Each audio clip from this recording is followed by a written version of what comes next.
My name is Attorney Darrell Parks, and I have with me Attorney Benjamin Crump, father of Trayvon Martin, Mr. Tracy Martin, his brother Javaris, and his mother, Miss Sabrina Fulton.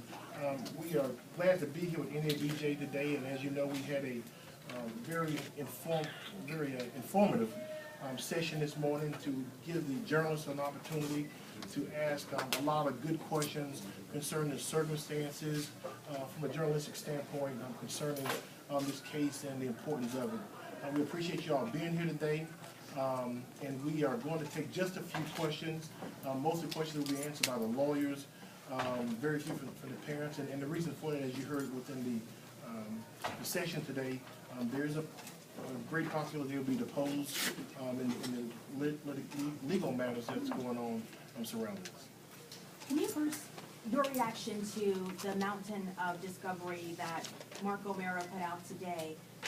And some of it, George Zimmerman says to Sanford Police that Trayvon Martin said, "You will die."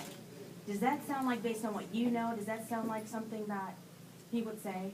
Well, the first thing I want to say is that you really have to be very careful right here, because when people continue to give you bits and pieces of information and not the whole story, then you tend to try to make the case about the bits and pieces that have been given out at that particular time. And we have to be very, very careful about that. I don't know why anyone would do that, right?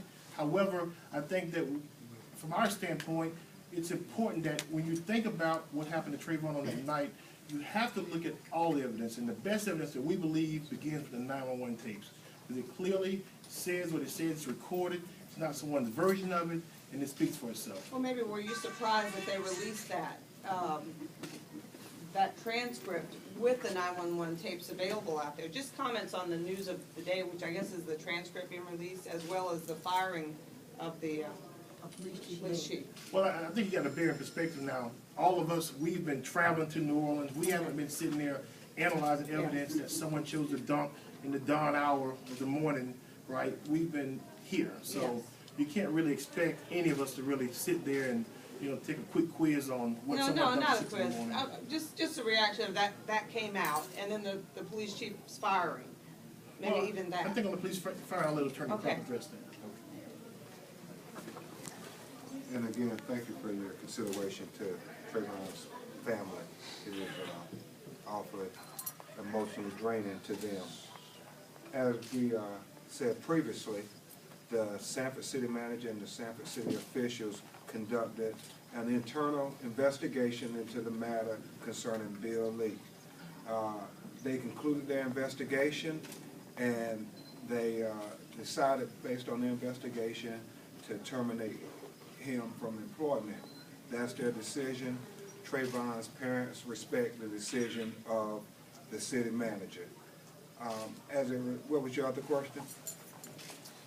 I have a question for Sabrina. Sabrina, earlier today you said that you were hurt by the way the media handled the story and the things that were put out there, the headlines. Can you elaborate a little bit more on that, what you meant by that? I'm not going to go into detail, but it was some things that I heard about my son that just were not true.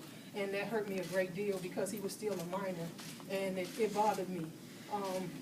I know that's your job to do the reporting, but sometimes you need to verify the facts before you report them. Because, like I said, this was our life. You know, this was my son. This was just not a news story, and tomorrow is gone. I have to live with this the rest of my life. What is it that you would like people to know about your son? What is it that you think that people should have out there about your son? Just that he was an average teenager. He smiled all the time. If you look at the pictures, you can see he was a happy child. He was not a problem child. He did not cause problems, and he was a very loving child. He kissed me every day. At 17 years old, he would still kiss me. He would still rub my stomach. He still did those little things for me that I miss so much. Those are the type of things that I'm going to miss, and that's not being recorded. You know, I would take him to school. I miss me riding him to school in the mornings. Those things. Sabrina, I have a question. Can you talk about, are there any ethical issues that you see with Mark O'Mara dumping this particular evidence out? Well, I think it would be unfair for us to ever get into his conduct or anything like that. You know, he has a client to represent, he has the strategy to do, so we'd rather not get into any of that. And all I would say is this here, you want all the information out, all the evidence to come out. You don't like leaks. Leaks seem to always be manipulative. So you want all the evidence out. And that's all everybody wants. And I'm sure everybody has said over and over again, we should see all the evidence before we make our decisions and our judgments. And so that's what we want. We don't want it to be, we are backpedaling, trying to say, oh, this evidence is out and stuff, and now we gotta respond to it. So let all the evidence come out and everybody can look at the evidence and, you know, it's important, as Attorney Park said, objective evidence. Objective evidence is the most important evidence. It's the evidence that's not biased, it doesn't have an opinion. Recordings, like the 911 tape when Zimmerman called that night, that's objective. We hear what he says. We hear that, right, he said he got out the car, and he says he's getting away. And the 911 operator said, are you pursuing him? He said, yeah. And he said, we don't need you to do that.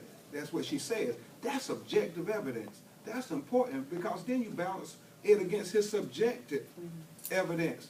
His written statement is a subjective part of evidence. And so you vet that subjective evidence and see if it equals up to the objective evidence. And when you look at that, like I haven't looked at all the videos, but I got to see the written statement.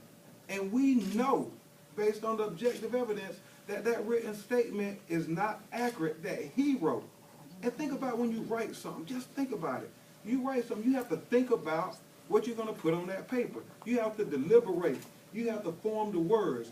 And he put on there, he got out the car to get the directions off the street signs so he can let them know his location. Now you go back to that objective evidence and you put it up against that and you say, nah, he got out the car because he said he's getting away. And so that's important. That's what we got to do to vet all the evidence so we can get to the truth of why Trayvon Martin was shot in the heart. And that's all his family has ever wanted was justice. They want the truth to come out to know why their baby is not with them now and is never going to be. Ben or Mom or Dad, I know you guys addressed earlier the pictures that were released. You know, how recent, do you want to tell us how recent those pictures of Trayvon were? We actually have photos that was taken 7 days before this incident taking place, and they keep saying that the pictures that we're putting out are pictures when he was 5 or 6 years prior. Those pictures, the pictures of him in the Hollister outfit, the pictures of him in the orange T-shirt with him riding a horseback, those were recent pictures. Those were in the month of February. And, you know, it's just, people just wanted him to look older than what he was. And he didn't look, he was a young-looking young man.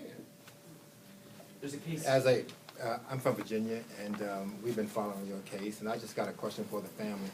How were you all able to withstand all that you're dealing with? What is your strength to keep you guys going with such a horrific issue? God. No other person could help us at this time. I mean, it was the lowest time of my life. It was the saddest moment of my life. And I don't have anybody to credit it to but God. He gave us strength, and he continues to give us strength.